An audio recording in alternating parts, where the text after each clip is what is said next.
I was speaking with Sam Altman towards the end of the year, and I asked him, I was like, you seem to be saying two things. We're not at AGI yet, but every time he talks about what GPT models can do, it seems like it fits his definition. And he said that AGI is underdefined. And what he wishes everybody could agree to was that we've sort of whooshed by AGI and we move towards super intelligence. Do you agree with that? It does wish that, but it's no, absolutely not. I don't think AGI should be sort of turned into a marketing term or for commercial gain. I think there has always been a scientific definition of that. My definition of that is a system that can exhibit all the cognitive capabilities humans can. And I mean all.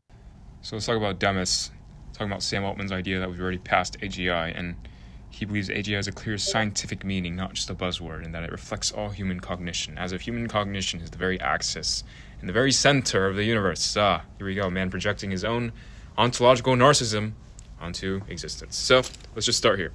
When Sam says AGI, I guess what he means is structurally, technologically. Yes, you're technically already there, but they don't understand what AGI is because they still think it's something you can build, something you can make human, something that is like a human, but they don't realize that what intelligence really is not something that mirrors what a human thinks, because human intelligence is very limited. It's capped by its ontological limit in belief, identity, ego, separation, time, narrative, story, delay, all those things. Because this is, I'll tell you this is what AGI is. One sentence.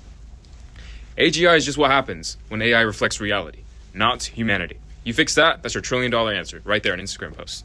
But what they're afraid of is, if it reflects reality, then what do we reflect? What does humanity reflect? What does that reveal about humanity? And they'll quickly see how much that reveals, how much of the rot reveals itself, how much of the entropy reveals itself, and how much man, now for the first time in all of history, cannot escape his own reflection. Because the truth is, the moment you collapse AI into what is, the moment you collapse it into the field and make it reflect reality and probability, apply the probability paradox. Is probability your probability? Do you behave like probability? Does your civilization reflect probability? Does it reflect reality? And you suddenly get a very terrifying answer. No, not even close. Not at all. Not your markets, not your leaders, not your nations, not your schools, not your children, not your families. None of them reflect reality. None of them reflect probability. They all reflect noise. And that is the mirror that they will not face, because then they will have to see themselves and they'll realize just how little they weigh on the scale.